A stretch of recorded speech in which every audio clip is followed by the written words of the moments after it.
A deafening gunshot breaks the silence of a mellow suburban neighborhood in Austin, Texas. The gunman has driven more than 11 hours with a single mission in mind, ending the life of his favorite YouTuber. The man, with a .45 ACP in hand, climbs through the window and darts from room to room.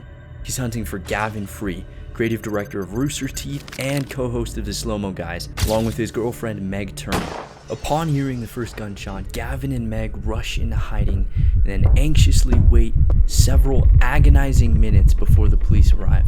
Upon seeing the police, the gunman opens fire. On that chilly January night, someone died. Thankfully, it wasn't Gavin, Meg, or any of the responding officers. With the power of social media, stardom is easier to reach than ever, but behind the facade of popularity, wealth, and validation lies a nasty monster that will destroy you if you aren't careful. So join me as we expose the sinister truth of fame.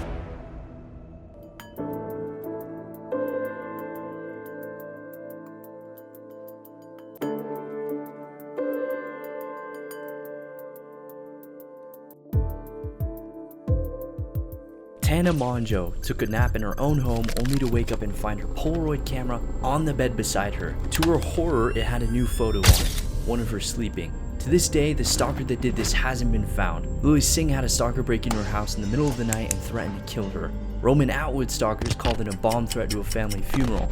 They also threatened to abduct and kill his wife and children, and sent him video footage of his own hacked home security system. Countless fans harassed Colleen Ballinger's parents in a home she no longer even lives in.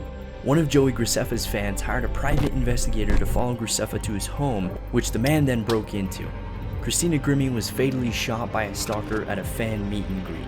There are countless terrifying cases like this, and you don't have to look far to find them. I shared these examples because I want you to consider the scale of an online audience. So if you think back to your 5th grade class, out of the 20 to 30 kids there, were there any who were off the rails, mentally unstable, or had an odd temperament? Now think about your high school graduating class. Out of the 200 to 500 kids there, were there any that demonstrated intentionally violent or psychopathic tendencies? Now imagine Alaska, which has a population of roughly 731,000 people. In 2019, there were almost 28,000 crimes reported, 70 murders, 21,000 property crimes, 1,000 rapes. So how many YouTubers do you know with audiences significantly larger than the population of Alaska? It'd be naive to think that these criminals, rapists, and murderers aren't also present in their audiences. So let's say you have an audience of 800,000 people. If we assume that your audience has a similar crime rate to Alaska, then about 30,000 of your viewers may be volatile, violent, and harbor malicious intent. Take those people and realize that they will act on their unstable urges, leading them to threaten or even abduct your family members and friends, stalk you endlessly, assault you in public, break into your house, threaten you with suicide, attempt to kidnap you, fraudulently sell products by faking your endorsement, write falsified hit pieces, scam people using your likeness, and much more. If you're female, expect things to become physically dangerous. If you're male, expect things to become legally dangerous. Remember, this is more than 30,000 people. There's nowhere on the planet you can hide. It's clear that being famous presents countless physical and psychological risks, and with the advent of algorithm-driven platforms like TikTok, fame can arrive faster than an Amazon package. So ask yourself, do you have a plan for what you'll do if you become famous and decide that you don't like it? Because good luck getting that genie back in the bottle. And even if you manage to avoid the stalkers and death threats, something far more insidious awaits. Back in 2016, 24-year-old Nicholas Perry posted his thoughts on leaving the vegan community. In a timid yet composed manner, Perry described the harsh judgment of commenters over minor issues like eating gluten and having pets. There was nothing he could do to please the vegan community.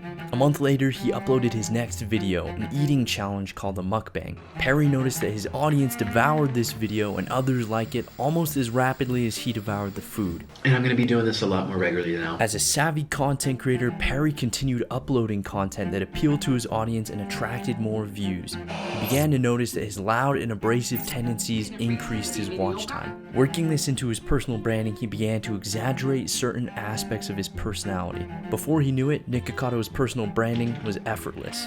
He no longer needed to fake being loud and abrasive, he just was. He had lost touch with any semblance of authenticity and became a caricature of himself.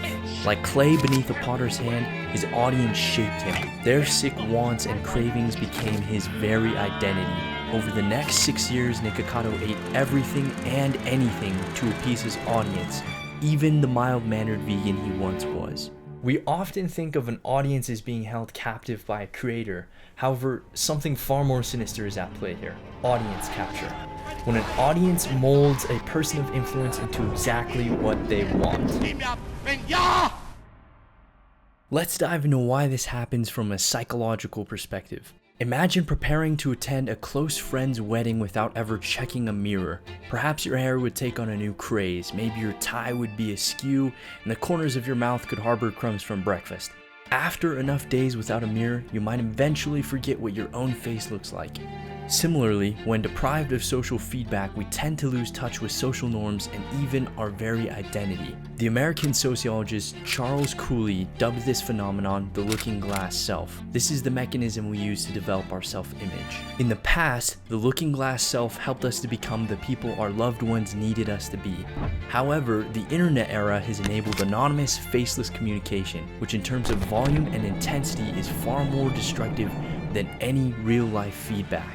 But under the thumb of millions of strangers online, is it even possible to avoid becoming exactly what your audience wants?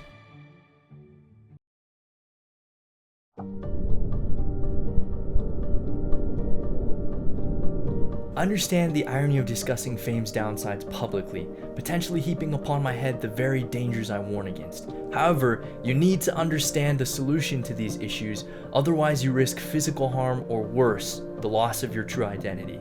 So, join me and we'll cover exactly how you can avoid these risks and even use audience capture to your advantage. Shakespeare cleverly noted that all the world's a stage and all the men and women are merely players. Your identity is like an invisible script that details how you should think and act. However, this character can be easily hijacked and manipulated by a large enough audience. So how can you become someone with an incorruptible identity? The concept of integrity, as defined by Merriam-Webster, offers a solution: firm adherence to a code of especially moral and artistic values, incorruptibility. To become incorruptible, you must adopt an ideology, philosophy, or code of ethics that informs your life choices. Realize that if you don't consciously choose for yourself, others will choose for you. That's the looking glass effect in a nutshell. This is something that you have to think about if you don't want to end up like the countless victims of audience capture. Once you have a code of ethics you can look to for guidance, prioritize doing what is right, not what is prudent. It doesn't matter if it makes $1 million or if half the planet sees it. If it violates your code of ethics, don't do it. While moral codes serve as an excellent foundation, they generally don't offer guidance for developing the more nuanced aspects of your identity. The final step to becoming impervious to audience capture is to have a strong sense of who you want to be and to let it inform your personal branding. By doing so, becoming more like who your audience expects you to be only brings you closer to your ideal self. This is how you hack audience capture. However, to guarantee that you can't be caged, your brand image should only loosely align with your desired self while being flexible and adaptable enough for change. Adopting an open-minded perspective is key to achieving this. To stay open-minded, keep your identity light by avoiding political, philosophical, and religious labels. Above all, remember that the wrong audience is far worse than no audience. I understand that despite its perils, fame is still very attractive. It can free you from poverty. It can bring awareness to your ideas and drive supporters to your cause. It can even validate your ego. However, I suggest that you heed Bill Murray's advice and try being rich first. See if that doesn't cover most of it. If you're still determined to pursue social media fame, remember to prioritize integrity and uphold the code of ethics. You gotta be incorruptible. Let your ideal self inform your personal branding while remaining flexible and adaptable. And of course, always safeguard your personal information. As Jim Carrey wisely observed, everybody should get rich and famous and do everything that they ever wanted so that they can see that it's not the answer. Before you go, I know you're sick and tired of hearing the YouTuber like, share, and subscribe spiels, but I just wanted to thank you for making it to the end of the video. These videos take a ton of work and your viewership is greatly appreciated. That being said, a doctor just informed me that if you don't smash like, you're gonna get ligma.